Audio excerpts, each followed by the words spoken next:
ॐ ह्रीङ्कारी शिष्टिरूपायै ह्रीङ्कारी प्रतिपालिका क्लीङ्कारी कामरूपिण्यै बीजरूपे नमस्तुते। नमः श्रीगुरुचरणकमलेभ्यो। भवतां समेषां संस्कृतप्रधीश इति यूट्यूब् चैनल मध्ये स्वागतं व्याहरामि। अद्य वयं संहितापरिचय अनन्तरं ब्राह्मणग्रन्थविषये पठामः। तत्र ब्राह्मणग्रन्थम् अस्य का आवश्यकता अस्ति, किं प्रयोजनं वर्तते, तत्तत् पूर्वकं वयं पठामः। आप सभी का संस्कृत प्रदेश इस यूट्यूब चैनल में स्वागत है। और जैसा कि आपको ज्ञान है, पूर्व के भ्रांति वेद हम लोग का अध्ययन कर रहे हैं, संहिता परिचय हो गया है और आज जो है ब्राह्मण ग्रंथ पढ़ेंगे। क्या है ब्राह्मण ग्रंथ का अर्थ, क्या है, क्यों प्रयोजन, क्या आवश्यकता पड़ गया ब्राह्मण ग्रंथ जो है इसको, इसके विषय में पढ़ेंगे। और आप संस्कृत के माध्यम से नेट आदि परीक्षाओं की तैयारी करना चाहते हैं तो संस्कृत प्रदेश चैनल को सब्सक्राइब और लाइक जरूर कर लीजिए। आपको सभी प्रकार के पाठ्य सामग्री इस संस्कृत प्रदेश यूट्यूब चैनल में प्राप्त होगा। अस्तु, धन्यवादः। संस्कृत प्रदेश चैनल इत्यस्य संस्थापकाः सन्ति अस्माकम् अग्रजाः डॉक्टर परमेश कुमार शर्मा महोदयाः। तेभ्यो भूयो भूयो नमः। अस्तु, इदानीं ग्रंथे आगच्छतु। ब्राह्मण ग्रंथ, सभी वेदों में ब्राह्मण ग्रंथ प्राप्त हैं और इस शब्द को लेकर के अथवा ब्राह्मण ग्रंथ को लेकर के आचार्य लोगों का अलग अलग प्रतिपादन करते हैं, अलग अलग विषय देते हैं कि इसमें वर्णित विषय क्या क्या है। तो निरुक्तकार के भी कुछ वचन प्राप्त हैं और निरुक्तकार के टीकाकार वो भी व्याख्या करते हैं और वाचस्पति के अनुसार वो भी अलग विषय देते हैं कि ये ब्राह्मण ग्रंथ में ये विषय वर्णन है। अंतर तो सभी को रखा गया है। तो क्या है वो? सबसे पहले तो है ब्राह्मण। ठीक है, ब्राह्मण क्या है? ब्राह्मण शब्द का अर्थ क्या है? ब्राह्मण में ब्राह्मण ब्राह्मण, ठीक है, ब्राह्मण शब्द से अण प्रत्यय किया जाता है। तो अण प्रत्यय होने के बाद बनता है ब्राह्मण और ब्राह्मण ग्रंथवाची होने के नाते यहाँ नपुंसक लिंग में प्रयोग होता है ब्राह्मणम। ठीक है, ब्राह्मण प्रयोग होता है। और इस ब्राह्मण शब्द को लेकर के विभिन्न प्रकार के अर्थ भी प्राप्त हैं। जैसे क्या अर्थ है? कहते हैं शतपथ ब्राह्मण के अनुसार ब्राह्मण शब्द का अर्थ मंत्र है ना। शतपथ ब्राह्मण जो यजुर्वेद का है, बहुत प्रसिद्ध, उनके मत में उस ग्रंथ के अनुसार ब्राह्मण शब्द का अर्थ है मंत्र। ब्राह्मण नहीं, ब्राह्मण शब्द अर्थात ब्रह्म वै मंत्र। ठीक है, ब्रह्मा वै मंत्र, ये जो है पंक्ति है शतपथ ब्राह्मण के 7वें अध्याय का ये श्लोक है, वहां से ये प्राप्त होता है। ठीक है, अथवा वेद मंत्रों को व्याख्या एवं विनियोग प्रस्तुत करने वाले ग्रंथ का नाम ब्राह्मण है। ठीक, इसके बाद सप्तम एक और भी प्राप्त है उसी में। क्या है? कह रहे हैं कि ब्रह्म यज्ञ। दूसरा अर्थ ये भी है कि ब्रह्म यज्ञ इसी शतपथ ब्राह्मण में, अर्थात यज्ञ जो जो यज्ञ है वही जो है ब्राह्मण है, ब्रह्मण है, ब्रह्म यज्ञ है। पुनः एक और अर्थ प्राप्त है जिसका क्या है वो? कहते हैं कि पवित्र ज्ञान एवं रहस्यात्मक विद्या का नाम ही ब्राह्मण है, इसी को भी कहते हैं। वो वहीं भी प्राप्त है। ये 3 अर्थ प्राप्त हैं शतपथ ब्राह्मण में। ठीक है, उसके बाद मीमांसा दर्शन के अनुसार ब्राह्मण ग्रंथ का क्या अर्थ है? कहते हैं कि मंत्र भाग अथवा संहिता भाग के अतिरिक्त वेद का जो भाग है उस भाग का नाम ब्राह्मण ग्रंथ है। अतिरिक्त भाग को ब्राह्मण ग्रंथ में रखा गया है और इस पे मीमांसक लोग अपना अपना मत देते हैं। ठीक है, क्या है इसमें, तो देखिए, तो मत आता है एक भट्ट भास्कर जी का। ठीक है, तो भट्ट भास्कर जी कहते हैं कि कर्मकांड और मंत्रों के व्याख्यान ग्रंथों को ब्राह्मण कहते हैं। ब्राह्मणम नाम कर्मणः तन्मंत्राणाम व्याख्यान ग्रंथ। ब्राह्मणम नाम कर्मणः तन्मंत्राणाम व्याख्यान ग्रंथ अस्य नाम ब्राह्मणम।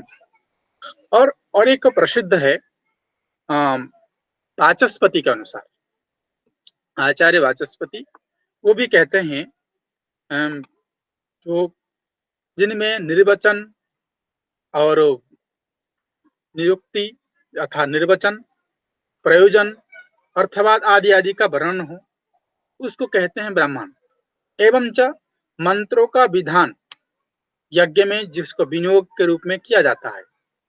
ठीक है, क्या है उनका एक श्लोक है, नैरुक्तम यत्र मंत्रस्य विनियोगः प्रयोजनम प्रतिष्ठानम विधिश्चैव ब्राह्मणम तद इहोच्यते, तद इह उच्यते। ठीक है, उसी को ब्राह्मण कहा जाता है। निरुक्तम, निरुक्त का अर्थ वही है जो निर्वचन करे, है ना, उसी का नाम ही निरुक्त है।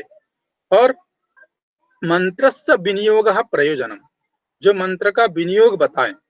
जब भी हम यज्ञ करते हैं तो उस यज्ञ में एक विनियोगात्मक मंत्र होता है। मंत्र में विनियोग कैसे किया जाए, कौन ऋषि हैं, कौन देवता हैं, कौन इसके किसके स्तुति कर रहे हैं, आचार्य कौन है, तो उनका नाम लेते हुए विनियोग किया जाता है। तो उस भाग को ये बताता है, ये आचार्य वाचस्पति के अनुसार। ठीक है, इसके बाद देखिए, पाणिनि अष्टाध्यायी में एक सूत्र भी प्राप्त है जिसका नाम है अनुब्राह्मणम आदिनी। ठीक है, ये भी वहां पे प्राप्त होता है। ठीक है, अनुब्राह्मण आदिनी। और मंत्र, ब्राह्मण में जो मंत्र हैं तो कहते हैं संहिता में उपलब्ध मंत्र भाग एवं मंत्र भाग का कर्मकांड में विनियोग होता है और मंत्र भागों के विनियोग की विधि ही बताता है ये ब्राह्मण ग्रंथ, है ना। और इस प्रकार जो है आपस्तंभ सूत्र में भी प्राप्त है कि मंत्र ब्राह्मणयोः वेदानाम अध्ययनम, मंत्र एवं ब्राह्मण ग्रंथों के वेद कहते हैं। ये भी ये आपस्तंभ सूत्र सूत्र में भी प्राप्त है। ठीक है, ये यजुर्वेद का है। तो इस प्रकार ब्राह्मण ग्रंथ को लेकर के अलग अलग आचार्यों का ये मत है। ठीक है, और देखिए इसमें विषय और विषय शैली क्या है। कह रहे हैं कि इसमें विषय ये है कि यज्ञ कब कहाँ किया जाता है और यज्ञ के अधिकारी कौन है, यज्ञ के लिए आवश्यक साधन कौन से हैं, उसके लिए सामग्री कौन से हैं, ये इसका विषय है। और संहिता ग्रंथ स्तुति प्रधान है, अब ब्राह्मण ग्रंथ जो है विधि प्रधान है। संहिता ग्रंथ में आप स्तुति करते हैं, जैसे हम लोग कहते हैं कि यजुर संहिता, ऋग संहिता, अथर्व संहिता आदि आदि, तो स्तुति परकात्मक मंत्र हैं। और ब्राह्मण में क्या है, विधि परक मंत्र है, जो विधान करता हो। ठीक है, निरुक्त करता हो, निर्वचन करता हो, किसी को कहे, उस उस प्रकार के मंत्र जो हैं इसमें प्राप्त होते हैं। तो कहते हैं जो ब्राह्मण ग्रंथ हैं, ये ब्राह्मण ग्रंथ की जो भाषा है वैदिक की संस्कृत एवं लौकिक की संस्कृत, इन दोनों को जोड़ने का एक सुंदर कड़ी है। वैदिक की संस्कृत जो वैदिक है और जो लौकिक की संस्कृत है जो लोक से प्रचलन है, इन दोनों को बीच में एक जोड़ने का एक महत्वपूर्ण कड़ी है, ये भी है। और ब्राह्मण ग्रंथों में वैदिकी एवं लौकिकी दोनों प्रकार के शब्दावली का समन्वय किया गया है। वैदिकी भी प्राप्त हैं और उसमें लौकिक भी प्राप्त हैं। जैसे वैदिक में क्या है, लेट लकार का प्रयोग, है ना, वही लेट लकार का प्रयोग बहुत किया गया है वेद में, सभी लोग को पता ही है। महेशु पंचमलकार चंद्रमात्र गोचरः इति भादिगणे वर्णितमस्ति, भादिगण में भी वर्णन है। लेट लकार का प्रयोग प्रायतः किया गया है और उसके बाद भी वैदिक शब्द भी मिलता है। अब विशेषता ये है ब्राह्मण ग्रंथ की भाषा में कि इसमें प्रसाद गुण की बहुलता दिखा गया है। भाषा सरल भी है, सरस भी है और रचनात्मक भाषा ब्राह्मण ग्रंथ में देखने को मिलता है।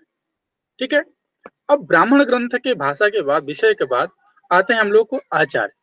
कहते हैं कि ब्राह्मण ग्रंथ के ऋषि और उसके आचार्य में कुछ मतभेद भी प्राप्त है, कुछ अलग अलग जो है वर्णन करते हैं ग्रंथकार। क्या है? हम्म हम्म कह रहे हैं कि ऋषि और आचार्य इन दोनों को अंतर अंतर अलग अलग कहते हैं। कहते हैं ऋषि अलग है, आचार्य अंतर अलग है। कैसे? अश्वलायन गृह सूत्र में ऋषि और आचार्य को अलग अलग किया गया है, अंतर बताया गया है। के मंत्र दृष्टा को ऋषि कहते हैं और ब्राह्मण ग्रंथ के जो रचयिता अथवा जो साक्षात दृष्टा है उसको आचार्य कहते हैं। ऋषि और आचार्य में ये मतभेद किया, अंतर किया गया। मतभेद तो नहीं है, ये अंतर है दोनों शब्द में। मतलब ऋषि जो मंत्र दृष्टा है वो ऋषि हैं और ब्राह्मण ग्रंथ के जो दृष्टा हो अथवा जो उसके रचयिता उसको कहते हैं आचार्य। और उस आचार्य के भी तीन गण अथवा तीन वर्ग हैं। कौन कौन से? करें एक मांडुकेय गण, दूसरा सांख्यायन गण और तृतीय है आश्वलायन गण। तीन प्रकार के गण है ना।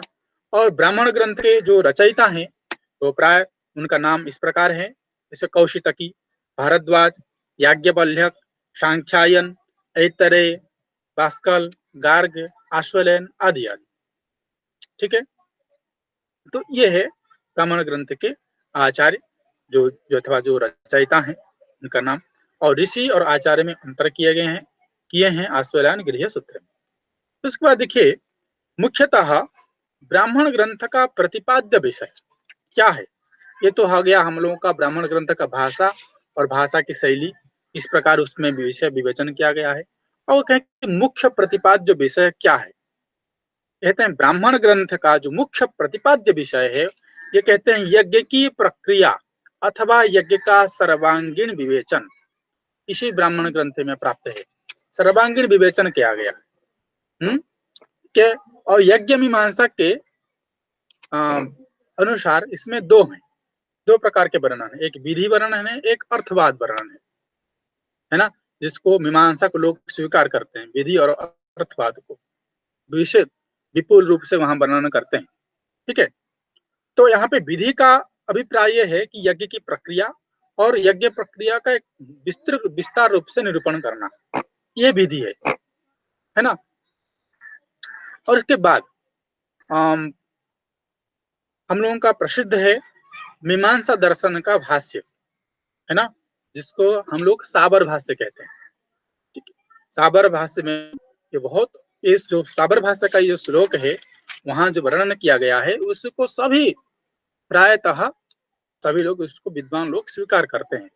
एक प्रसिद्ध श्लोक है, हेतुर निर्वचनम निंदा प्रशंसा संशयो विधि परक्रिया पुराकल्पो व्यवधारणा कल्पना उपमानम दशैते तु विधयो ब्राह्मणस्य वै, है ना। उपमानम दशैते तु विधयो ब्राह्मणस्य वै। देखिए एक एक क्या है।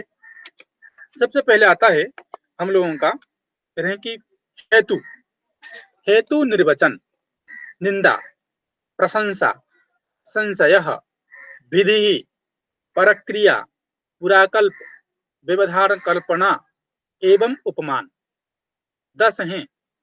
और ये भी प्रश्न रहता है आपके नेट परीक्षा में कि ब्राह्मण ग्रंथ में प्रतिपाद्य विषयों की संख्या कितना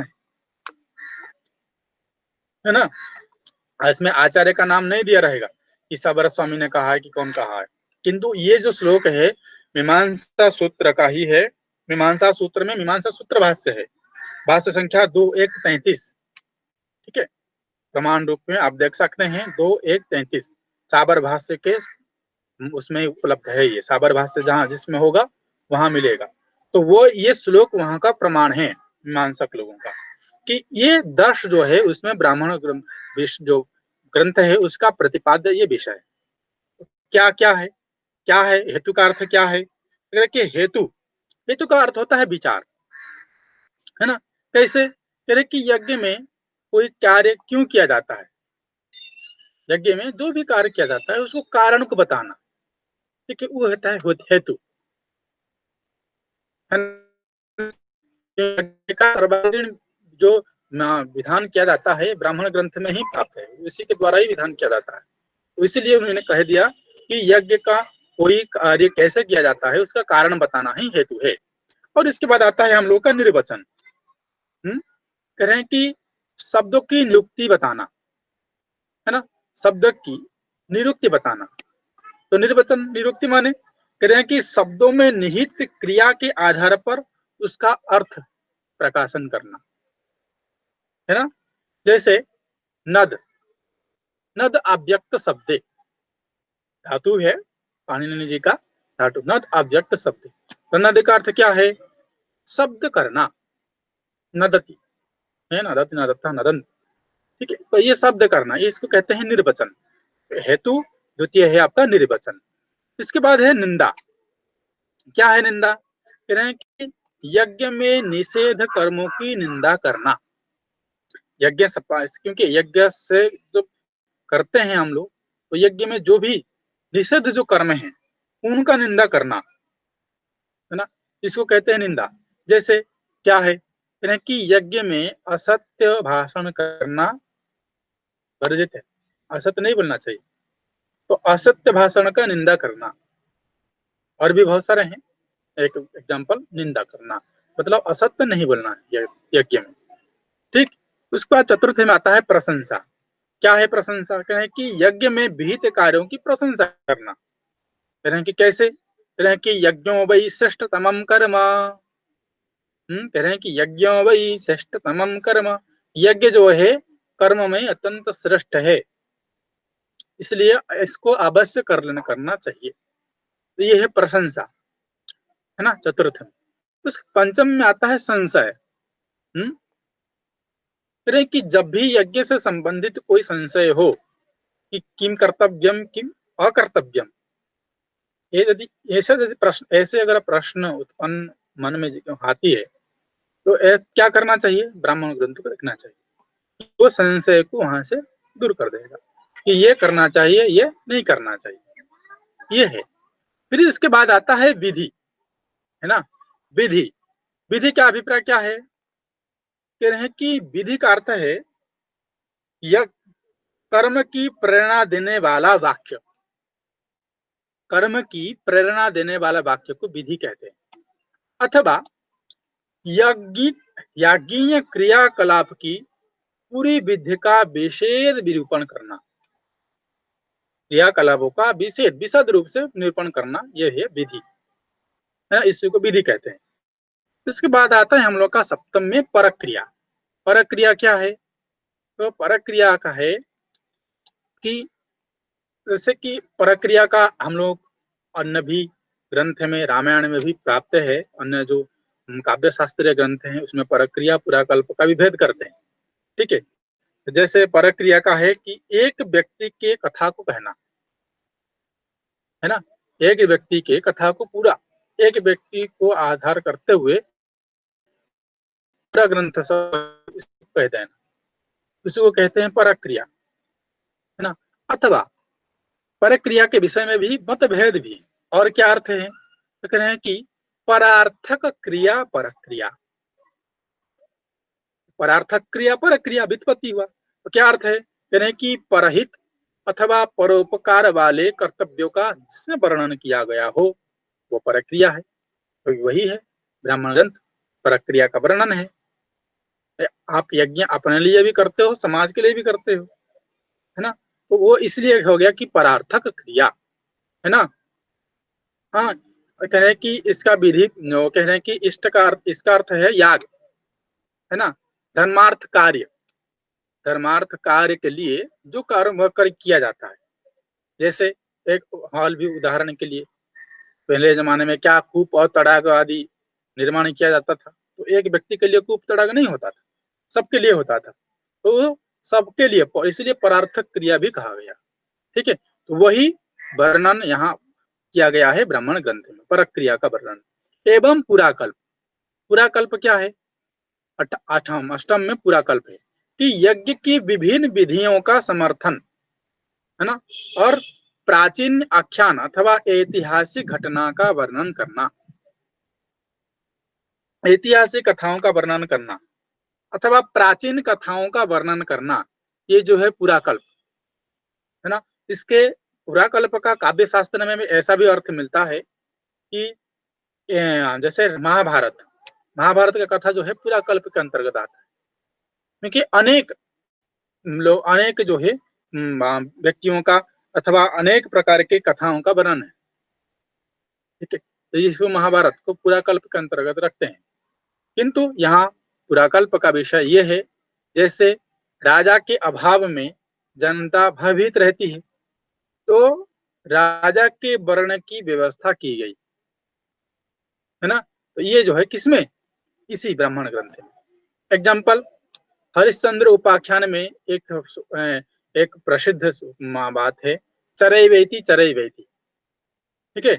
तो अर्थात चलते रहो, ये जो निर्देश है वो कहते हैं कि वो पुराकल्प के अंतर्गत ही आता है। चरैवेति चरैवेति बहुत प्रसिद्ध है, चलते रहो, पुराकल्प के अंतर्गत वो आता है। इसके बाद आता है हम लोगों का नवम में व्यवधारण कल्पना। व्यवधारण कल्पना क्या है? व्यवधारण कल्पना कह रहे हैं संदेह की स्थिति में यथोचित निर्णय लेना। जब संदेह होता है उस समय यथोचित निर्णय लेना ही व्यवधारण कल्पना है, अर्थात परिस्थिति के अनुसार कार्य को व्यवस्थित कर देना, यह है व्यवधारण कल्पना, है ना। कह रहे हैं कि इसका उदाहरण जो है, सायन इसका उदाहरण देते हैं कि जितने घोड़े हों उतने जल भरे और पात्र रखें, है ना। अर्थात तो जितने घोड़े हों उतनों के लिए पात्र रखें, उतने घड़े भरे, तो यथा संख्या उस प्रकार की व्यवस्था, इसको कहा जाता है व्यवधारण कल्पना, है ना। परिस्थिति के अनुसार कार्य को व्यवस्थित रूप से करना। फिर अंतिम में है दसवां जो प्रतिपाद्य विषय है, वो है उपमान। क्या है उपमान? कह रहे हैं कि समान दृष्टांत द्वारा विषय को स्पष्ट कर लेना, समान दृष्टांत के द्वारा विषय को क्या कर देना? स्पष्ट करना, अथवा कोई उपमा या उदाहरण देकर वर्ण विषय की पुष्टि कर देना। जैसे उपमा देते हुए उस वर्ण विषय की पुष्टि कर देना ही उपमान है। जैसे एग्जाम्पल के लिए कि ऐतरेय ब्राह्मण में प्रसिद्ध है चरैवेति की ये बात। तो जो चरैवेति ये जो शब्द आया है किसके? इसको सूर्य से कल्पना किए, सूर्य बताएं, सूर्य के साथ इसका उदाहरण प्रस्तुत किए। जैसे सूर्य क्या कहे, निरंतर चलता रहता है, कभी रहता नहीं है, और अविरल धारा प्रवाह उनका कभी रुकता ही नहीं है, अर्थात तो परिभ्रमण करता रहता है। भगवान सूर्य कभी रुकते नहीं। तो उसी प्रकार जो है वो चरैवेति शब्द से दूसरे जो है उपमान दे देना, ये है उपमान। तो ये सभी जैसे सूर्यम सूर्यस्य पश्य श्रेमाणम यो न तदेन्द्रयति चरन चरैवेति, ये ऐतरेय ब्राह्मण का प्रसिद्ध एक सूक्त है। तो यजुर्वेद साबर भाष्य के अनुसार मीमांसा सूत्र में साबर भाष्य उपलब्ध है। उस साबर भाष्य के अनुसार ये जो है ये जो वर्णन किया गया है 10 प्रतिपाद्य विषय 10। हिंदू आचार्य वाचस्पति के अनुसार उनका भी दूसरा है, उनका श्लोक है निरुक्तम यत्र मंत्रस्य विनियोगः प्रयोजनम प्रतिष्ठानम विधिश्चैव ब्राह्मणम तदिहोचते, ये वाचस्पति के अनुसार है। और ये साबर भाष्य के अनुसार जो 10 प्रतिपाद्य विषय अलग अलग हैं, ठीक है। अब देखिए ब्राह्मण ग्रंथ का प्रतिपाद्य विषय, ब्राह्मण ग्रंथ का भाषा शैली और ब्राह्मण का अर्थ क्या है, ये हम लोग को ज्ञान हुआ। इसके बाद आता है हम लोगों का ब्राह्मण ग्रंथ कितने उपलब्ध हैं, किस वेद में कितने उपलब्ध हैं, है ना, और उनकी संख्या टोटल कितने। तो सबसे पहले आता है हम लोगों का ऋग्वेद, है ना।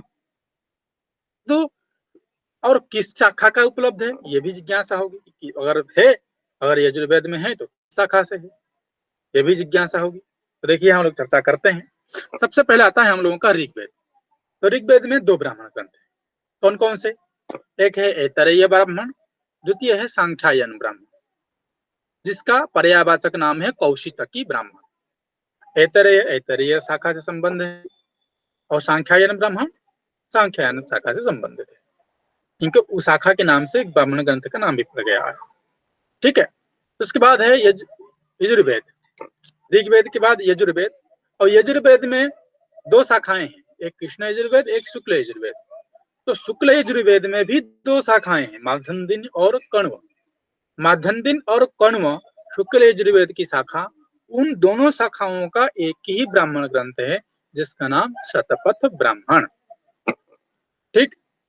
उसके बाद यजुर्वेद का द्वितीय शाखा है कृष्ण यजुर्वेद, और कृष्ण यजुर्वेद में एक ब्राह्मण ग्रंथ है जिसका नाम है तैत्तरीय ब्राह्मण। ठीक। उसके बाद आता है हम लोग का सामवेद। सामवेद में कौन कौन से हैं? कि सामवेद में 9 ब्राह्मण ग्रंथ हैं। वर्तमान में यही प्राप्त हैं 9 ब्राह्मण। पहला तांड्य, द्वितीय है षड्विंश, तृतीय है साम विधान, चतुर्थ है आर्षे ब्राह्मण, ये प्रष्टव्य है, परीक्षा में पूछा भी है। पंचम में है दैवत ब्राह्मण, षष्ठ में है छांदोग्य ब्राह्मण, सप्तम में है संहिता उपनिषद, ये भी परीक्षा में पूछा है। अष्टम में है वंश ब्राह्मण, और नवम में है जैमिनीय ब्राह्मण। तो जैमिनी इसकी शाखा है, उसके नाम से जैमिनीय ब्राह्मण पड़ गया। तो 4-5 इसमें जो ब्राह्मण ग्रंथ हैं सामवेद के, ये प्रायतः परीक्षा में प्रष्टव्य रहता है। तो 9 है टोटल सामवेद के ब्राह्मणों की संख्या। उसके बाद है हम लोगों का अथर्ववेद। अथर्ववेद में एक ही ब्राह्मण ग्रंथ है जिसका नाम है गोपथ ब्राह्मण। तो देखिए, जानने के लिए एक ट्रिक भी है आप सभी लोगों के लिए, कैसे जानें कि कौन ब्राह्मण किस वेद से संबंधित है। मान लीजिए अगर सभी बुद्धि में नहीं है तो आप कैसे बताएंगे कि ये ब्राह्मण ग्रंथ इस वेद में है?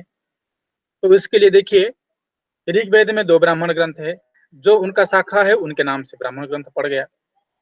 ठीक, या बुद्धि में तटस्थ हो गया। और द्वितीय है यजुर्वेद। देखिए यजुर्वेद में एक शुक्ल यजुर्वेद एक ही है, शतपथ ब्राह्मण, और कृष्ण यजुर्वेद का एक है तैत्तरीय ब्राह्मण।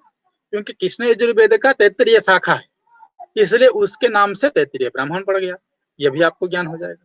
तो एक याद रखना है, शतपथ ब्राह्मण जो यजुर्वेद का है। उसके बाद सामवेद है, उसके बाद अथर्ववेद।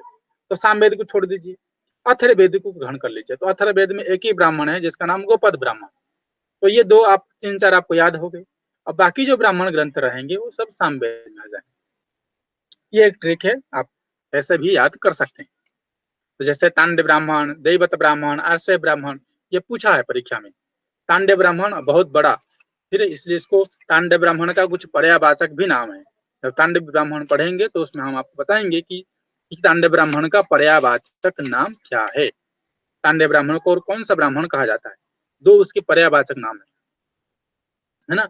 तो तांड्य ब्राह्मण को भी वर्णना करते हुए हम आपको बताते हैं तांड्य ब्राह्मण का क्या नाम है। तो देखिए, अब सबसे पहले ब्राह्मण ग्रंथ में पहला है ऐतरेय ब्राह्मण, ऋग्वेद का है। इसमें क्या है, क्या मंत्र वर्णन किया गया है, कौन क्या किससे संबंधित है, कौन कौन विषय हैं। देखिए, सबसे पहले ऐतरेय ब्राह्मण में कहते हैं कि ऐतरेय ब्राह्मण प्रधान ब्राह्मण ऐतरेय हैं। इसके कर्ता, ऐतरेय ब्राह्मण के कर्ता स्वयं ऐतरेय महिदास जी हुए, है ना। उनका पूरा नाम ऐतरेय महिदास था, स्वयं उसके वो कर्ता हुए। ठीक है।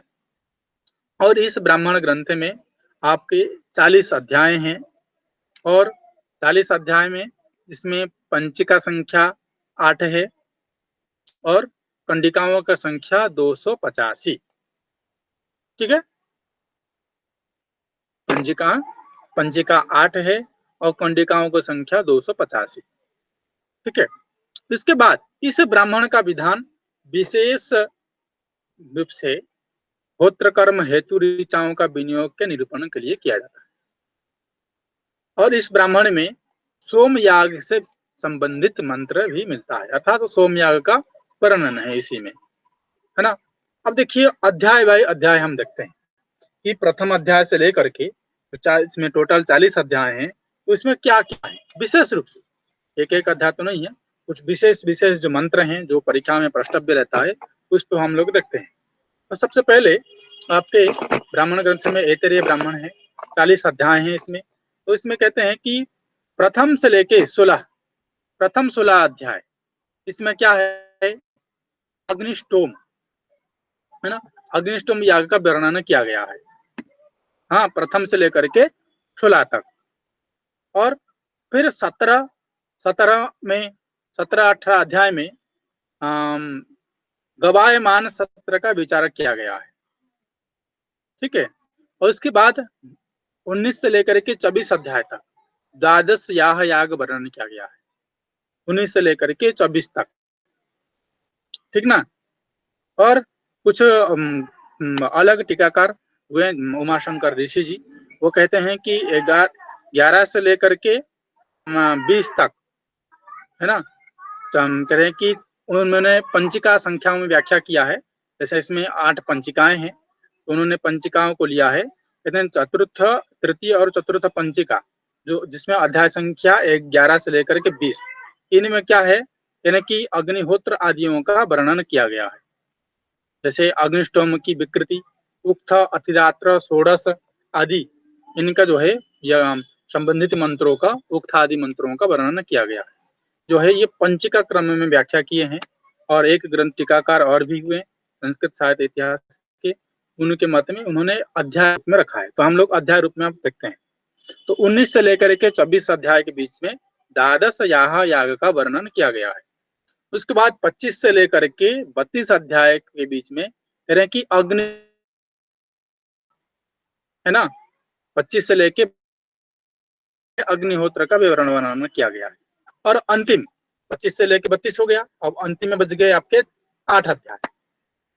तो अंतिम जो 8 अध्याय हैं, यानी कि अंतिम 8 अध्याय में राजाभिषेक, है ना, राजाभिषेक का वर्णन किया गया है ना।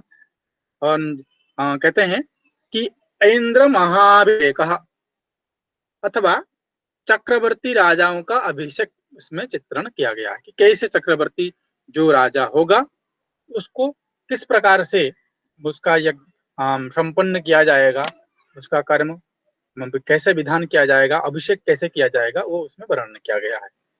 ठीक है। तो ये अध्याय भाई परिचय है ऐतरेय ब्राह्मण का। और बहुत प्रसिद्ध है ऐतरेय ब्राह्मण में कुछ प्रसंग अथवा कुछ कथाएं, तो उसको हम लोग देखते हैं क्या है। देखिए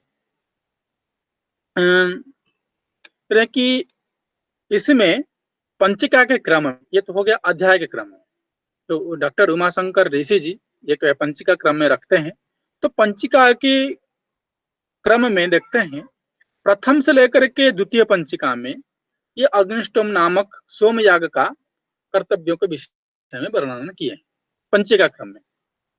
और तृतीय और चतुर्थ पंचक में क्या किए हैं, कह रहे हैं कि प्रातः सवन, मध्याह्न दिन सवन, सायं सवन विधि के साथ अग्निहोत्र याग का वर्णन कैसे उसका प्रयोग किया जाए उसको बताया गया है। ठीक है। तृतीय और चतुर्थ पंचिका में टोटल 8 पंचिका है। उसके बाद फिर पंचम पंचिका में क्या है, कह रहे हैं पंचम द्वादश यहाँ यागों का वर्णन है। और षष्ठम पंचिका में सप्ताहों को 1 हफ्ता तक चलने वाला सोमयाग, है ना, और उसके जो ऋत्विज होंगे उनमें उसका 7 दिन तक क्या क्या कर्म करना है, उन सभी प्रकार के कार्यों का विशद रूप से विवेचन किया गया है पंचिका के क्रम में। ठीक ना, षष्ठम पंचिका में। उसके बाद है सप्तम पंचिका। तो सप्तम पंचिका में है आपका राजसूय यज्ञ, है ना, राजसूय यज्ञ एवं बहुत प्रसिद्ध है, एवं सुनह सेप आख्यान का वर्णन। जो सुनह सेप जो कथा मिलता है, हरिश्चंद्र सुनह सेप आख्यान, इस नाम से सब लोग जानते हैं। ठीक है। तो एक सुनह सेप हरिश्चंद्र उपाख्यान, हरिश्चंद्र उपाख्यान के नाम से भी ग्रंथ छपा है, चौखंबा से छपा है। ठीक है। तो ये इसी में वर्णन है, किसमें, सप्तम पंचिका में, पंचिका के क्रम में है। उसके बाद है आपका अंतिम पंचिका अष्टम, यानी कि इस अष्टम पंचिका में ऐतिहासिक विवरण है, वही इंद्र महाभिषेक, राजाओं, चक्रवर्ती, नरेशों का उनका अभिषेक किस प्रकार से किया जाए, वो पंचम आपके जो पंचिका है उस पंचम पंचिका में वर्णन किया गया है। तो ये था आप लोगों का पंचिका के क्रम में एवं अध्याय के क्रम में ऐतरेय ब्राह्मण का परिचय। ठीक है, तो जिसमें बहुत प्रसिद्ध है सुनह सेब का आख्यान। ये हरिश्चंद्र सुनह सेब का आख्यान है, ये बहुत प्रसिद्ध है, इसको बुद्धिस्त करना है, ये प्रायतः जो है पूछता है परीक्षा में। इसके बाद देखिए ऐतरेय ब्राह्मण में एक बहुत प्रसिद्ध श्लोक है, उस श्लोक का एक कुछ अंश है, उसमें प्रष्टव्य रहता है कि क्या कि स वै देवानां ज्येष्ठो बलिष्ठः सत्तमः पारइष्णुतमः। ऐतरेय ब्राह्मण का ये सप्तम अध्याय का ही है। कह रहे हैं कि क्या है इसमें, कह रहे हैं कि इंद्र को सब देवों में श्रेष्ठ बताया गया है और सबसे अधिक शक्तिशाली बलिष्ठ और सत्तम साहसी और पारैष्णव दूर तक पार लगाने वाला है ना, उस इंद्र को कहा गया है, ये सूक्त आया है। एवं इसी ब्राह्मण ग्रंथ में आपके ऋण के विषय में वर्णन किया गया है। कौन सा ऋण, कहते हैं कि मनुष्य का 3 प्रकार के ऋण होता है। एक है देव ऋण, दूसरा है ऋषि ऋण, तीसरा है पितृ ऋण।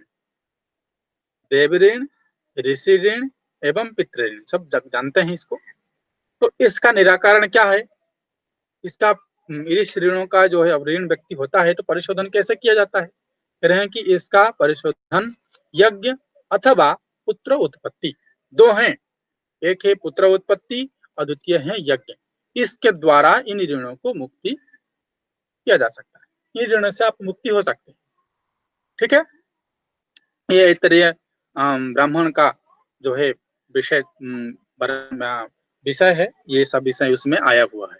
ठीक है, और उसके बाद भी और बहुत सारे प्रसंग ऐतरेय ब्राह्मण में है, जैसे कि ऐतरेय ब्राह्मण में बसड़कार, यज्ञ देवता, साम्राज्याभिषेक, विश्वामित्र, वामदेव, इनका वर्णन, क्षत्रिय और यज्ञ, ये सब चीजों का भी उन्होंने वर्णन किया गया है। किंतु बहुत प्रसिद्ध है ऐतरेय ब्राह्मण में ये 2-3 अंश, ये प्रायतः परीक्षाओं में प्रष्टव्य भी रहता है। और एक विशेष बात यह है, इसमें ऐतरेय जो ब्राह्मण है, ठीक है, तो ऐतरेय ब्राह्मण में चरैवेति का उपदेश दिया गया है, इसी ब्राह्मण का ही है। चरैवेति परीक्षा में पूछा भी है ना। और इसी ब्राह्मण पर आचार्य सायण संस्कृत में अपना भाष्य लिखा है, सायण भाष्य। सायण भाष्य केवल संहिता में नहीं है, सायण भाष्य ब्राह्मण ग्रंथ में भी प्राप्त है। तो इस पे अपना संस्कृत में सायण जी ने अपना भाष्य लिखा है, आचार्य सायण, सभी वेदों में उन्होंने भाष्य लिखा है। बहुत ही प्रसिद्ध अत्यंत विद्वान हुए आचार्य सायण, वो सब संस्कृत भाष्य इसी ब्राह्मण ग्रंथ में लिखे। और एक पाश्चात्य विद्वान हुए जिनका नाम है एबी किथ। एबी किथ, किथ के नाम से जानते हैं सब लोग, पूरा नाम है एबी किथ। कह रहे हैं कि एबी किथ जो है ऋग्वेद के दोनों ब्राह्मण, ऐतरेय ब्राह्मण एवं कौशितकी ब्राह्मण, दोनों ब्राह्मण ग्रंथों पे क्या किया है, आलोचनात्मक अंग्रेजी अनुवाद लिखा है। ठीक है, आलोचनात्मक अंग्रेजी अनुवाद उन्होंने लिखा है, भाषा नहीं, एक आलोचनात्मक अंग्रेजी अनुवाद है, ठीक कहते हैं। तो अभी ये भी पूछ सकता है कि ऐतरेय ब्राह्मण का संस्कृत अंग्रेजी अनुवादक कौन है, पूछा भी है आजकल परीक्षा में, यही प्रायतः पूछ देता है। भाष्यकारों के नाम के संहिता परिचय में भी यह भी आ जाता है। ठीक है, तो ये हार्वर्ड ग्रंथमाला से प्रकाशित हुआ है। ठीक है, ये था आप लोगों का ऐतरेय ब्राह्मण का संक्षिप्त परिचय। उसके बाद है सांख्यायन ब्राह्मण। तो क्या है सांख्यायन ब्राह्मण, देखिए सांख्यायन ब्राह्मण जिसका नाम पर्यायवाचक नाम है कौशितकी ब्राह्मण। क्या किया गया है कि ऋग्वेद का ये द्वितीय ब्राह्मण ग्रंथ है जिसका नाम कौशितकी है। तो इसी कौशितकी ब्राह्मण के अंतर्गत कह रहे हैं कि सांख्यायन शाखा से संबंधित होने के नाते इसका नाम सांख्यायन पड़ गया है। और इस ब्राह्मण ग्रंथ में अध्यायों की संख्या 30 है और प्रत्येक अध्याय में 5-5 से लेकर के 17 खंड है ना। प्रत्येक अध्याय से लेकर अध्याय में 5 से लेकर के 17 खंड हैं और खंडों की संख्या 266। कुल मिला के 30 अध्याय और 266 खंड हैं इसमें। ठीक है, उनके 17 खंडों को 5 से लेके 17 खंडों के बीच में एक एक अध्याय है। तो ऐसे करके आप खंड संख्या और अध्याय संख्या ही स्मरण रखिए। 30 अध्याय एवं 266 खंड। ठीक है, कह रहे हैं इसमें कौशितकी ब्राह्मण में जो प्रतिपाद्य इसके विषय हैं क्या है, कहते हैं कि इसमें अध्याय के क्रम में अगर देखा जाए तो प्रथम अध्याय में अग्नाधान का वर्णन किया गया है, अग्नाधान। और द्वितीय अध्याय में अग्निहोत्र, है ना।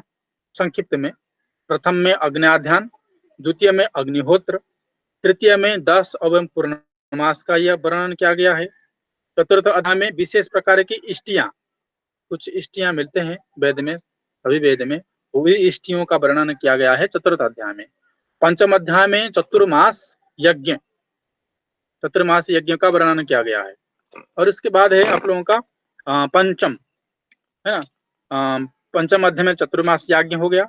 छठवां अध्याय में ब्रह्मा के कर्तव्य और हबरी यज्ञ, ब्रह्मा का क्या कर्तव्य है और हबरी यज्ञ क्या है, उस पर वर्णन किया गया है। अब 6 तक हो गया, 7 से लेकर के 30 तक, इनके टोटल 30 अध्याय हैं। 7 से लेकर के 30 अध्यायों में केवल सोम यज्ञ का ही वर्णन है। ठीक है, यह भी पूछ सकता है सोम यज्ञ का वर्णन किस अध्याय में है, तो 7 से लेकर 30 के बीच में कोई अध्याय दे सकता है, क्योंकि ये भी क्योंकि प्रसिद्ध है सोमयाग, क्योंकि सोमयाग का वर्णन प्रायः हम लोग क्या कहते हैं सामवेद में ही देखते हैं, है ना। तो भ्रम बस सामवेद जो है परीक्षा में टिक नहीं लगाना है। अगर ये रहेगा वेद, ये अगर ब्राह्मण ग्रंथ रहेगा तो इस ब्राह्मण ग्रंथ में टिक लगाना, ये है एक मुख्य बात। ठीक है, इसके बाद आता है हम लोगों का यजुर्वेद का ब्राह्मण। ऋग्वेद के बाद आता है यजुर्वेद। यजुर्वेद में क्या है, देखिए यजुर्वेद में 2 शाखाएं हुए, माध्यम दिन और कण्व। ठीक ना, माध्यम दिन और कण्व 2 शाखाएं हैं और दोनों शाखाओं का, ठीक है, एक ही ब्राह्मण ग्रंथ है जिसका नाम है शतपथ ब्राह्मण। ठीक है, और इसके रचयिता में थोड़ा सा ध्यान दीजिएगा, इसके रचयिता याज्ञवल्क्य हैं, जो बाजसने के पुत्र। याज्ञवल्क्य का पर्यायवाचक नाम है बाजसने, तो याज्ञवल्क्य न पूछ करके बाजसने भी पूछ सकता है कि शतपथ ब्राह्मण से रचयिता कहस्ति, है ना। तो बाजसने अथवा याज्ञवल्क्य। ठीक है, और देखिए इसमें क्या है, इस ब्राह्मण ग्रंथ में विशेष रूप से देखिए क्या क्या वर्णन किया गया है इस ब्राह्मण ग्रंथ में। कुछ अंश भी इसमें प्राप्त होते हैं। कहते हैं कि सूर्य की कृपा से प्राप्त शुक्ल यजुर्वेद व्याख्या बाजसने याज्ञवल्क्य ने ही किया था, ऐसा है। सूर्य की कृपा से शुक्ल यजुर्वेद को प्राप्त किए, तो उसके बाद उन्होंने इसको व्याख्या किया। क्या प्रमाण है, तो प्रमाण इसका शतपथ ब्राह्मण का प्रमाण है। चतुर्दश अध्याय में है, मंत्र संख्या 33।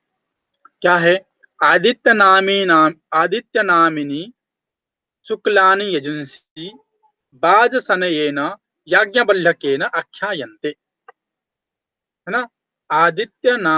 आदित्यादिनी नामिनी, तो आदित्य से, ठीक है, प्राप्त हुआ है, वही इसको एक प्रमाण देते हैं। ठीक है,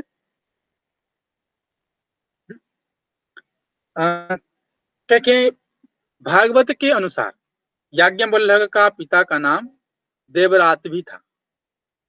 भागवत में अगर देखा जाए तो भागवत के अनुसार याज्ञवल्क्य के पिता का नाम देवरात है। ठीक है, तो देवरात का अर्थ वही है, क्या अर्थ है, देवरात अर्थात ब्रह्मदत्त, अथवा देवदत्त। देवदत्त का अर्थ वही है, व्याकरण में बहुत प्रसिद्ध है देवदत्ता, देवदत्त अथवा ब्रह्मदत्त, उन्हीं का ही नाम है। ठीक है।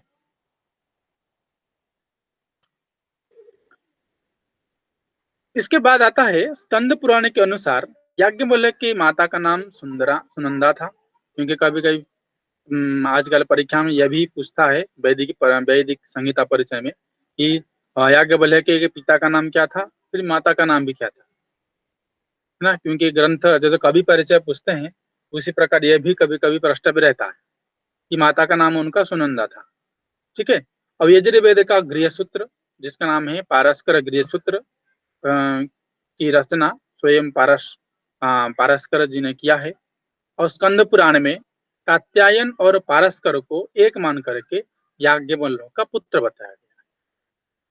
जो पारस्कर गृहसूत्र है उसके कर्ता याज्ञवल्क्य, कात्यायन और पारस्कर को एक ही बताते हैं और वो याज्ञवल्क्य का पुत्र का कहते हैं कि वही है, और उन्होंने ही पारस्कर गृहसूत्र लिखा है। पारस्कर गृहसूत्र, पारस्कर सौत्र सूत्र आदि आदि प्राप्त होते हैं। ठीक है। और कह रहे हैं कि इसकी व्याख्या, जो यज्ञ शतपथ ब्राह्मण है इसमें 100 अध्याय हैं और इसकी व्याख्या गणरत्न महोदधि ने इस प्रकार से किया है कि जो 100 अध्याय जिसमें है और 100 अध्याय रूपी मार्ग जिसमें है उसको कहते हैं शतपथ। शतम पंथानो मार्गाः नाम अध्यायाः यस्य तत् शतपथ ब्राह्मणम अथवा तत् शतपथम। ठीक है। ये गणरत्न महोदधि के अनुसार इन्होंने ऐसा व्याख्या किया है। तो ये है, देखिए, मध्यम दिन संहिता एवं कानो संहिता दोनों का ब्राह्मण ग्रंथ एक है, और यदि ब्राह्मण ग्रंथ एक है तो कुछ न कुछ तो अंतर होगा, मतभेद होगा। हाँ है, कुछ अंश ऐसे हैं जिससे हमको पता चल जाएगा कि ये इस ब्राह्मण ग्रंथ है और ये इस ब्राह्मण ग्रंथ इस वेद का है। कैसे? तो माध्यम दिन संहिता में माध्यम दिन संहिता का जो ब्राह्मण ग्रंथ है शतपथ ब्राह्मण, इसमें अध्यायों की संख्या 100 है, किंतु काण्व शतपथ ब्राह्मण जो है उसका जो अध्याय संख्या है 104 है, केवल 4 अध्याय अधिक है, फिर भी उसका नाम शतपथ ब्राह्मण है। ठीक है ना। तो यही है दोनों में अंतर। ठीक। अब देखिए माध्यम दिन संहिता में हम लोगों का जो शतपथ ब्राह्मण है उसमें अध्यायों का संख्या यद्यपि 100 है, जो बहुत प्रसिद्ध है, यह पूछता भी है परीक्षा में, और उसमें कांड भी, कांड के अंतर्गत अध्याय है, अध्याय के अंतर्गत कांड नहीं है, उस कांड के अंतर्गत अध्याय रखा गया है। तो कांडों की संख्या है 14 माध्यम दिन संहिता के शतपथ ब्राह्मण में। ठीक है। तो कांडों की संख्या है 14 और अध्यायों की संख्या है 100 और कंडिकाएं 7624। कितने हैं इसमें, और किस अध्याय में क्या क्या वर्णन है? देखिए दोनों माध्यम दिन संहिता में, माध्यम संहिता और काण्व संहिता के ब्राह्मण ग्रंथ में प्रायतः दोनों का जो वर्णन है, विषय जो है वो एक ही है, केवल कांड अथवा अध्याय में आगे पीछे है। जैसे यजुर्वेद माध्यम दिन संहिता में द्वितीय अध्याय में कोई विषय है तो काण्व संहिता के प्रथम अध्याय में वर्णन है, तो आगे पीछे है, किंतु प्रायतः दोनों का विषय सेम है। ठीक है। तो क्या क्या है, तो देखिए इसमें शतपथ ब्राह्मण में कहते हैं कि प्रथम कांड में 10 पूर्णमास। ठीक ना। प्रथम कांड में हमारे 10 पूर्णमास, और उसके बाद द्वितीय कांड में है आपका अग्निहोत्र, पिंड पितृयज्ञ एवं चातुर्मास, ये वर्णन है। फिर तृतीय से और चतुर्थ अध्याय में सोम यागों का वर्णन है।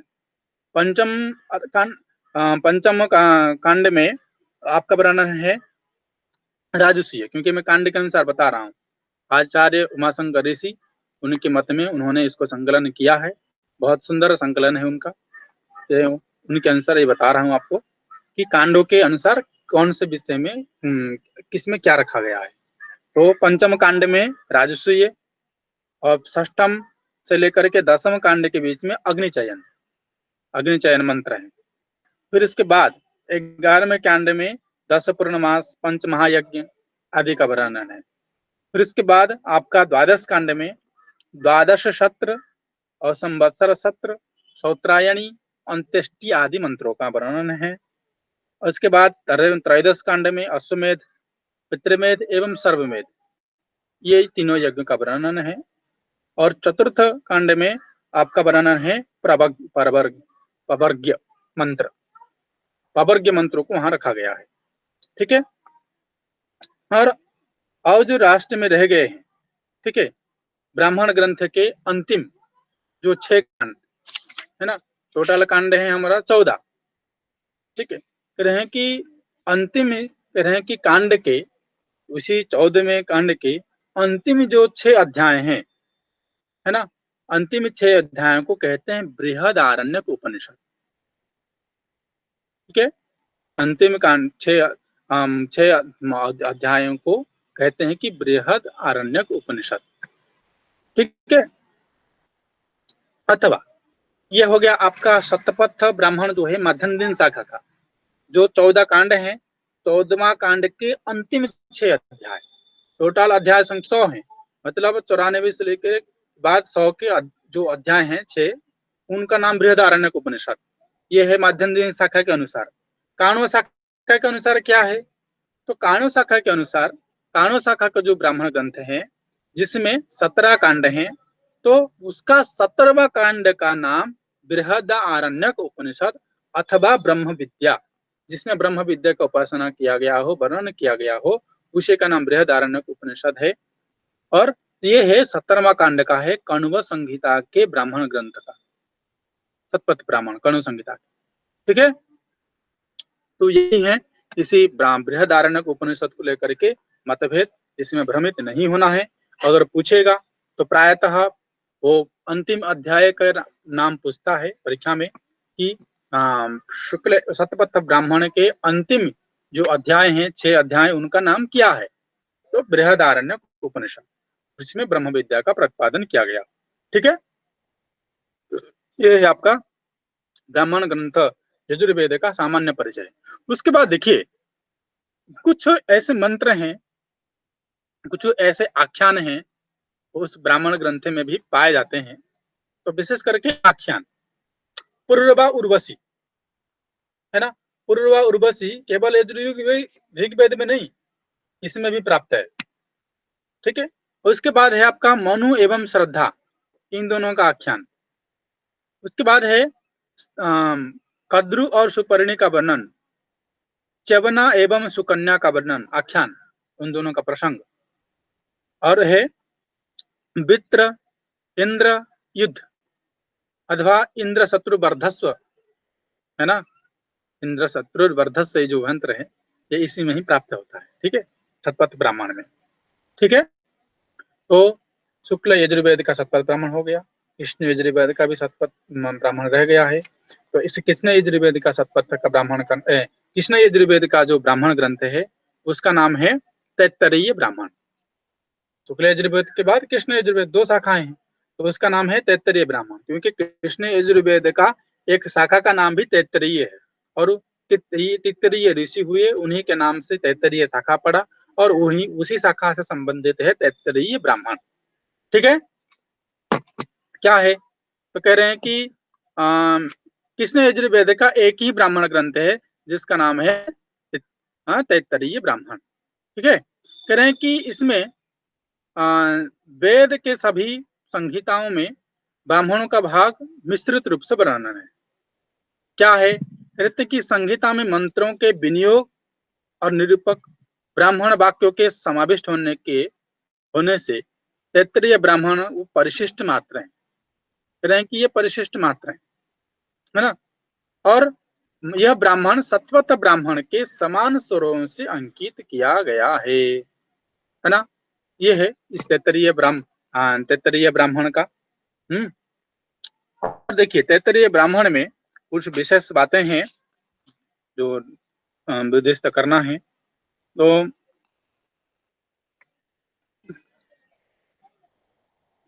देखिए तैत्तरीय इसमें आपके जो कांड हैं, है ना, रहे कि 3 कांड हैं इसमें, तो तीनों कांड में अध्यायों की संख्या अलग अलग है। जैसे प्रथम कांड है ना, प्रथम कांड में 8 अध्याय हैं, द्वितीय कांड में 8 अध्याय हैं और तृतीय कांड में 12 अध्याय हैं। ठीक है, कांड बाई कांड में उसको अध्यायों को रखा गया है। ठीक है, और कृष्ण यजुर्वेद का एक ही ब्राह्मण ग्रंथ है।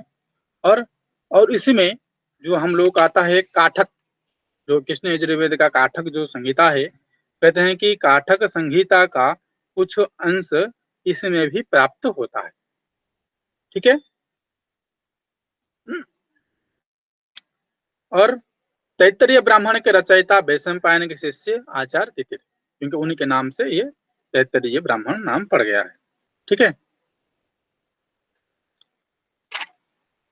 तो इसमें है आपके जो कांड हैं, आपके 3 कांड हैं, तो कांड के अनुसार कुछ विशेष वर्णन मंत्र वर्णन है, तो यज्ञ से संबंधित मंत्र हैं। तो पहले कांड में आपका वाजपेय राजसूय आदि वर्णन किया गया है। द्वितीय कांड में अग्निहोत्र और तृतीय कांड में पुरुषमेध और कुछ नक्षत्र की इष्टियां, ये वर्णन किया गया है। ठीक है, तो ये ऋग्वेद और यजुर्वेद दोनों का ब्राह्मण ग्रंथ हो गया। उसके बाद आता है हम लोगों का सामवेद का ब्राह्मण। ये सामवेद ब्राह्मण में भी बहुत सारे ब्राह्मण ग्रंथ हैं। ठीक है, टोटल है 9, जिसमें एक प्रसिद्ध एक श्लोक है, तो इस प्रकार है, अष्टो हि ब्राह्मण ग्रंथाः प्रौढ़म ब्राह्मणम आदिम षड्विंशाख्यो द्वितीयं स्यात् ततः सामविधिर् भवेत् आर्षेय देवताध्यायो भवेत् उपनिषत् ततः संहिता उपनिषद वंशो ग्रंथा अष्ट वितरिताः।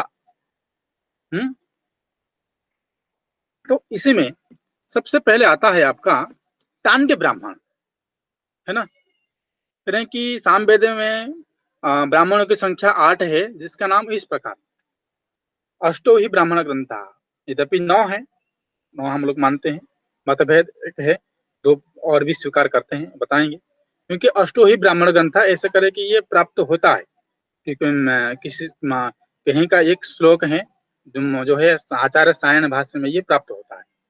ठीक है, हो सकता है कि आचार्य स्वयं इसको अपने ही प्रमाणित देते हो, क्योंकि सायन भाष्य ही प्रमाण है, सायन भाष्य में ही मिलता है ये अष्टो ही ब्राह्मण ग्रंथा। ठीक, तो क्या है, देखिए सबसे पहले आता है हम लोगों का प्रौढ़ ब्राह्मण, अष्टो ही ब्राह्मण ग्रंथा प्रौढ़ ब्राह्मणम आदिम। तो क्या है प्रौढ़ ब्राह्मण का नाम, प्रौढ़ ब्राह्मण जो है इसी को कहा जाता है ना, तांड ब्राह्मण। तांड ब्राह्मण का पर्यायवाचक नाम ही प्रौढ़ ब्राह्मण है। ठीक है, ये परीक्षा में पूछा है और पूछता भी है। ठीक, पहला है प्रौढ़ ब्राह्मण, जिसका पर्यायवाचक नाम तांड्य, और एक भी नाम है, उसका नाम है पंचविंश ब्राह्मण। और इसी ब्राह्मण को महाब्राह्मण भी कहा जाता है। इतने सारे पर्यायवाचक है, कुछ भी पूछता है।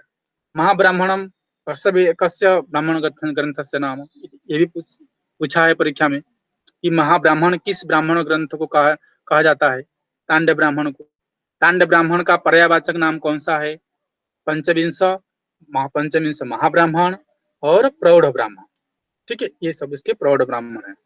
क्यों, ये अगर प्रौढ़ ब्राह्मण था तो ये तांड्य ब्राह्मण नाम क्यों पड़ गया, तो देखिए इसका एक कथा है। क्या है, कहने कि इस सामवेद के ब्राह्मण ग्रंथ का आचार्य स्वयं तांडी हैं, आचार्य स्वयं तांडी ही हैं, उन्हीं का नाम से इसका नाम पड़ गया तांड्य ब्राह्मण। और इसमें अध्यायों की संख्या 25 है, 25 में 5 पंचिकाओं की संख्या 5 है, 5 पंचिका में 25 अध्याय हैं। तो 25 अध्याय होने के नाते इसका नाम पड़ गया पंचविंश महाब्राह्मण। ठीक है, यही इसका बहुत प्रसिद्ध है, ये प्रायतः परीक्षा में पूछता है, इसी को लेकर के ही पूछता है। ठीक ना। और जैमिनीय ब्राह्मण में इससे तांडव भी कहा गया है, तद उहोवाच तांड्य। जैमिनीय जो ब्राह्मण है सामवेद संहिता का, वो उसमें भी तांडव भी नाम आता है। ठीक है, और आपस्तंभ सूत्र में भी प्राप्त है, और भगवान स्वयं शंकराचार्य जी अपने ब्रह्म सूत्र में भी तांडिन ऐसे शब्दों का व्याख्यान भी किया है शांकर भाष्य में। तो ये प्राप्त, ये इससे ये ज्ञान हो जाता है कि तांडव ब्राह्मण जो है था, और इन्हीं के नाम, तांडी ऋषि के नाम से ही तांडव ब्राह्मण पड़ा, और इसके इतने सारे पर्यायवाचक नाम है। तो क्या क्या वर्णन है इसमें, क्या क्या वर्णन किया गया है, कहते हैं देखिए, इसमें विशेष प्रकार से धर्म और आचार संहिता का उल्लेख उल्लेख किया गया है ना, और व्रात यज्ञ का विशेष रूप से वर्णन है, और क्या है, सरस्वती लुप्त होने का स्थान और उसके पुनः प्रकट होने का स्थान, प्लक्ष प्रश्रवण, विनशन एवं प्लक्ष प्रश्रवण, लुप्त एवं पुनः जो है प्राप्त होने का स्थान, इसी में प्राप्त होता है तांडव ब्राह्मण। ठीक है, ये है आपके तांडव ब्राह्मण का परिचय। उसके बाद आता है हम लोगों का षड्विंश ब्राह्मण। ठीक है, तो तांडव ब्राह्मण में 25 अध्याय थे। ठीक है, तो 25 के स्थान पे 26 अध्याय होने के नाते इसका नाम पड़ गया षड्विंश ब्राह्मण। ठीक ना, तांडव ब्राह्मण के बाद ये है एक ब्राह्मण है षड्विंश ब्राह्मण। ठीक ना, और इसके बाद है आप लोगों का सामविधान ब्राह्मण। सामविधान ब्राह्मण क्या है, कि यह ब्राह्मण प्रतिपाद्य के विषय की दृष्टि से ब्राह्मण ग्रंथ से सर्वथा भिन्न ही है। कैसे, कि इसमें क्या वर्णन है, कि अभिचारक मंत्र, जिसको कि जादू टोना संबंधित मंत्र। ठीक है, इससे संबंधित जो अभी सामग्री है, मंत्र हैं, वो इसी ब्राह्मण में प्राप्त होते हैं, इसी सामविधान ब्राह्मण में। इसलिए कहते हैं कि अन्य जो ब्राह्मण ग्रंथ हैं उससे अपर थोड़ा सा भिन्न है ये हमारा सामवेद विधान ब्राह्मण। ठीक ना, कि विभिन्न प्रकार के जो उपद्रव हैं उनकी शांति के लिए विभिन्न प्रकार के अनुष्ठानों का भी वर्णन है इसी सामवेद विधान ब्राह्मण में। ठीक है, और सामवेद विधान ब्राह्मण के 3 प्रपाठक और 25 अनुवाक हैं। ठीक ना, ये आपके सामवेद विधान ब्राह्मण। ठीक, और इसके बाद देखिए एक चीज रह गया है षड्विंश ब्राह्मण का। इस षड्विंश ब्राह्मण में वस्तुतः 6 अध्याय ही हैं और उसके अवान्तर सब खंड हैं। ठीक है, और 5 अध्याय में ही वर्णन है। 26 अध्याय भ्रमित मत रहना कि इसमें जो है 26 अध्याय है ना, 26 अध्याय नहीं है कि टोटल जो है षड्विंश ब्राह्मण में जो है टोटल 6 अध्याय ही है। ठीक है, ये भी प्राप्त है क्योंकि वर्तमान में तो यही प्राप्त है 6 अध्याय। तो ऐसा विद्वान लोग मानते हैं कि पंचविंश ब्राह्मण, जिसका नाम हम लोग पहले पढ़े कि तांडव ब्राह्मण था, उसमें 25 अध्याय था, और उसके बाद षड्विंश ब्राह्मण प्राप्त है। तो इस हो सकता है विद्वान लोग ऐसा परिकल्पना करते हैं कि इसमें 26 अध्याय रहा होगा, इसलिए इसका नाम षड्विंश ब्राह्मण पड़ा। वस्तुतः वो इसमें 26 अध्याय वर्तमान में नहीं है, वर्तमान में केवल 6 अध्याय ही प्राप्त हैं षड्विंश ब्राह्मण में। उसके बाद है हम लोगों का 3 ये जो ब्राह्मण ग्रंथ हैं बहुत प्रसिद्ध हैं। उसके बाद आता है हम लोगों का आर्षय ब्राह्मण। ये भी परीक्षा में कभी कभी प्रश्न भी रहता है, आर्षय ब्राह्मण। तो आर्षय ब्राह्मण में क्या है, इसमें 3 प्रपाठक हैं और 82 खंडों में विभाजन किया गया है। 3 प्रपाठक को 82 खंडों में विभाजन किया गया है। और सामगान के वैज्ञानिक अध्ययन के लिए ब्राह्मण विशेष रूप से उपयोगी। जब सामगान हम करते हैं, क्योंकि गय परक मंत्र साम, जिसमें गय परक मंत्र हो उसको सामवेद कहते हैं। तो उसमें गय भी अलग अलग प्रकार से है। कैसे, जैसे हम पहले आपके वीडियो में मैंने आपको बताया था कि सामवेद परिचय में कि गय की बहुत सारे भेद हैं, 4 गय ज्ञान, अरण्य गय, ग्राम गय आदि आदि बताया था। तो सामवेद के वीडियो में आप लोग प्राप्त कर सकते हैं, इसी संस्कृत प्रदेश के यूट्यूब चैनल में उपलब्ध है। तो देखिए विशेष रूप से आर्षय ब्राह्मण में 2 प्रकार के गय मंत्र हैं। कौन से, एक है ग्राम गय और एक है आरण्य गय। जो ग्राम में गाया जाने वाला था सार्वजनिक दृष्टि ध्यान रखते हुए, अथवा सार्वजनिक स्थान में जिस मंत्र को गय परक गाया जाता है उसको हम लोग कहते हैं ग्राम गय। और जिस मंत्र को एकांत में गय रूप से गाया जाता है उसको क्या है, आरण्य गय कहते हैं, क्योंकि आरण्य एकांत स्थान होता है, इसलिए वो आरण्य गय है। 2 प्रकार के गय प्राप्त होते हैं। एवं इसमें 2 और भी गय है। कौन कौन से, एक है ऊह गय और एक है ऊह्य गए, ऊह एवं ऊह्य, उन दोनों का इसमें वर्णन नहीं है।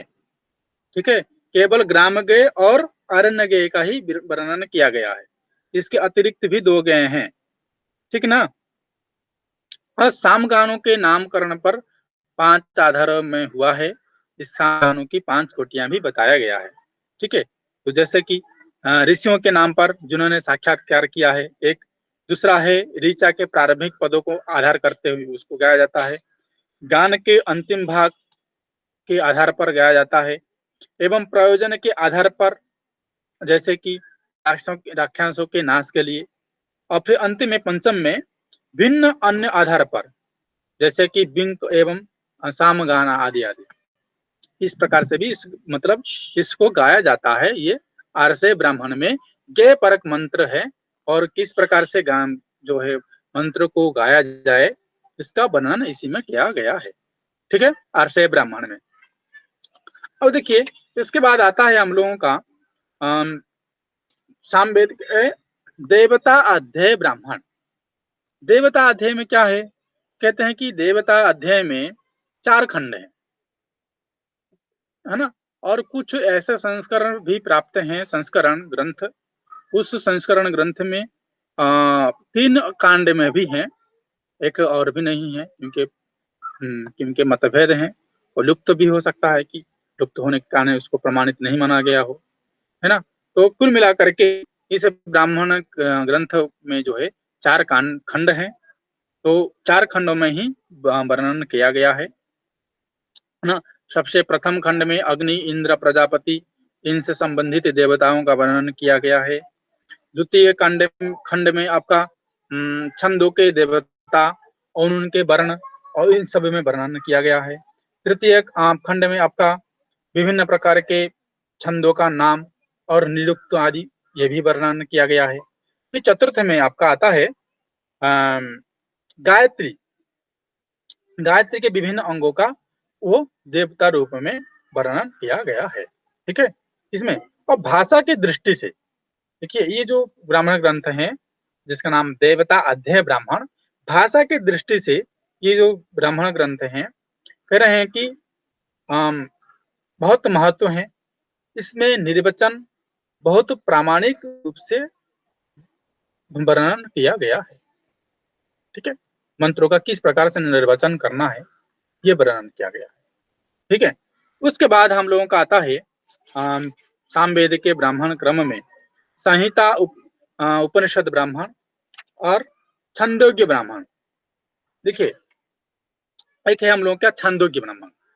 तो छंदोग्य ब्राह्मण में क्या है, बहुत प्रसिद्ध है छंदोग्य ब्राह्मण, कुछ इसका अंश भी बुद्धिस्त कर लीजिए। छंदोग्य ब्राह्मण में 8 प्रपाठक है ना, 8 प्रपाठक हैं, और इसको छांदोग्य उपनिषद भी कहते हैं। ठीक ना। छांदोग्य ब्राह्मण यह कौथुम शाखा से संबंध है। छांदोग्य जो ब्राह्मण है कौथुम शाखा से संबंध है ना, कौथुम शाखा से। और शंकराचार्य ने इसको तांड ब्राह्मण से संबंध उपनिषद भी कहा है, कि आचार्य शंकराचार्य ये तांड ब्राह्मण से संबंधित भी इसको मानते हैं, किंतु कौथुम शाखा से संबंध है ये भी प्रमाण है। और इसमें तत्वज्ञान और तत्वज्ञान से संबंध कर्म और इन सब का उपासना के विषय में विशेष रूप से चर्चा किया गया है। ठीक है, और उसके बाद इसमें विभिन्न प्रकार के आख्यान भी प्राप्त हैं जो प्रसिद्ध हैं।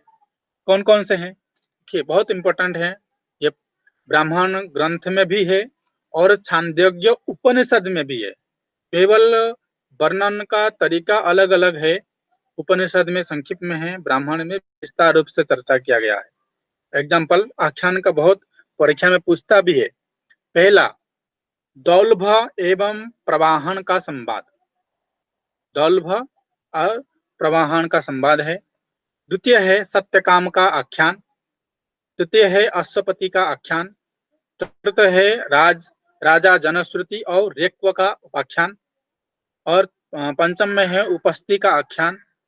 छठवां में है कद्दालक और श्वेत केतु, ये भी बहुत पूछा है परीक्षा में। उद्दालक एवं श्वेत केतु का संवाद है ना, कौन से यज्ञ करने के लिए कहते हैं ये उद्दालक चैत्य केतु आदि, ये सब कथा है ना, उपनिषद में मिलता है संक्षिप्त में। तो उद्दालक और सेतु केतु का संवाद इसी ब्राह्मण से संबंध है, और यही उपनिषद से भी संबंध भी है। और अंत में है आपका सनत कुमार एवं नारद ऋषि का संवाद। ठीक है, ये कुछ संवाद आख्यानात्मक कुछ वर्णन जो है इसी छांदोग्य उपनिषद में मिलता है। ठीक है, इसलिए ये छांदोग्य उपनिषद बहुत ही प्रसिद्ध है, इसको बुद्धिस्त करना है। देखिए, इसी क्रम में हम लोगों के आता है जैमिनीय ब्राह्मण, है ना।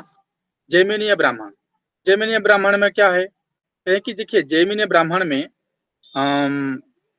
अलग अलग कांड हैं, कांडों की संख्या उनकी 3 है, और उन अलग अलग कांडों में अध्यायों की संख्या अलग अलग।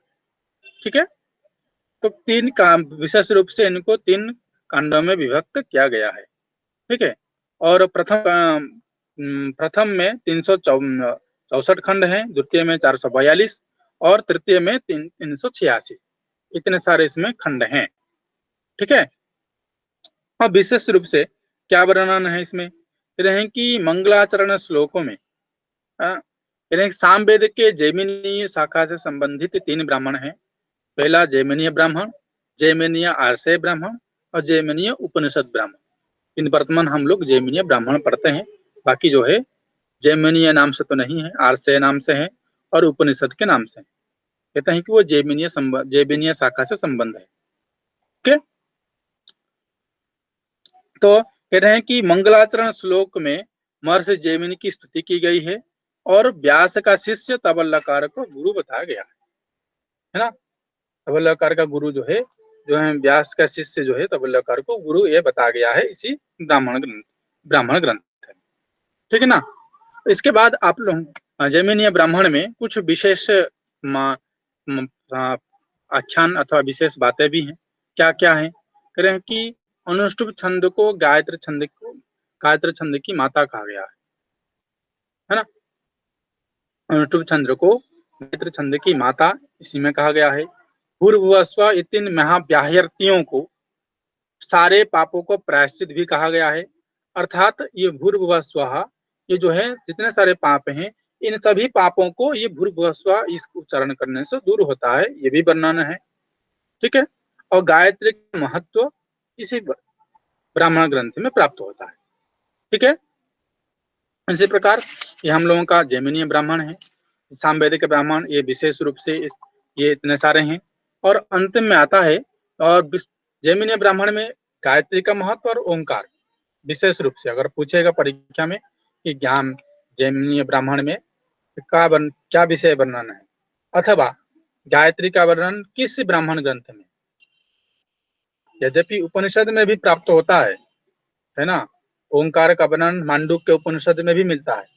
तो ये भ्रमित करने के लिए कभी कभी ब्राह्मण ग्रंथ, कभी कभी उपनिषद भी पूछता है। जैसे ओंकार का महत्व अथर्ववेद के मांडुक्य जो उपनिषद है उसमें मिलता है।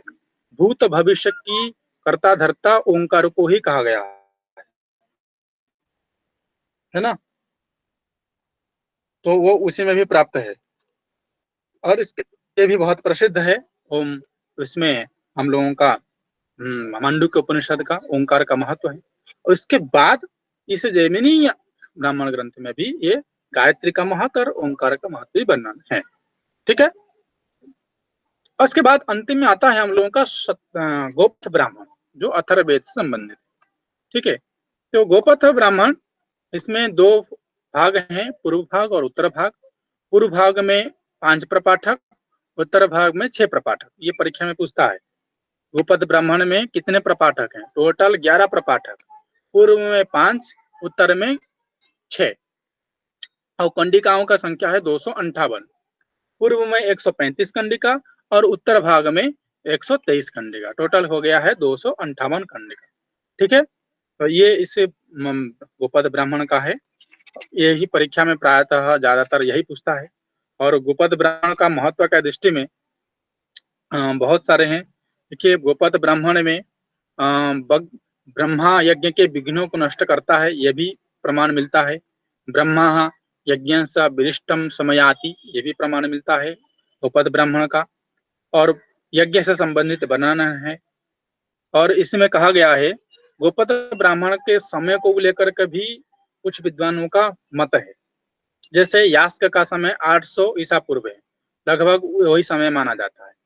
और कुछ एक वैज्ञान जो है विद्वान हुए किथ, एबी किथ अथवा डॉक्टर किथ के नाम से हैं वो, तो और डॉक्टर किथ एवं ब्लूमफील्ड, इन जो है इसमें क्या है कि मतभेद देते हैं, कहते हैं कि ये जो है ब्राह्मण ग्रंथ सौत्र सौतान बैतान जो सौत्र सूत्र है अथर्ववेद का, उसके बाद का है, ऐसा भी कुछ जो है मत देते हैं।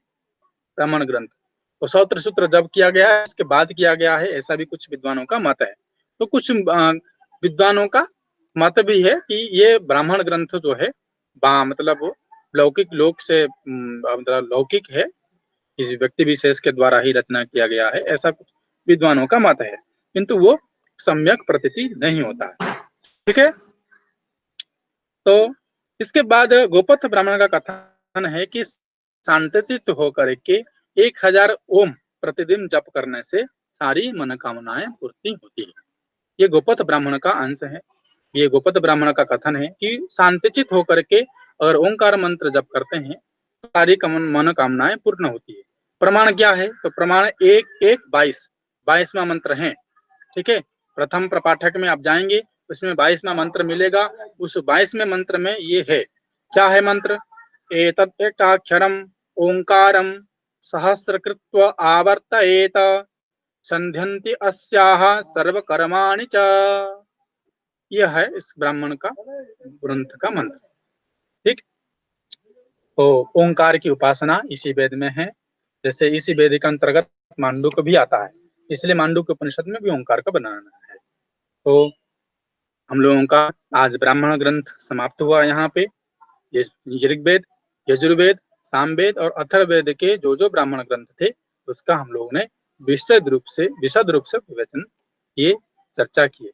अस्तु, धन्यवाद। आप लोगों को वीडियो से अच्छा लगा होगा और बहुत सारे ज्ञान भी आपको प्राप्त होगा, ऐसा मैं आशा करता हूँ। अस्तु, धन्यवाद। जयतु संस्कृतम, जयतु भारतम।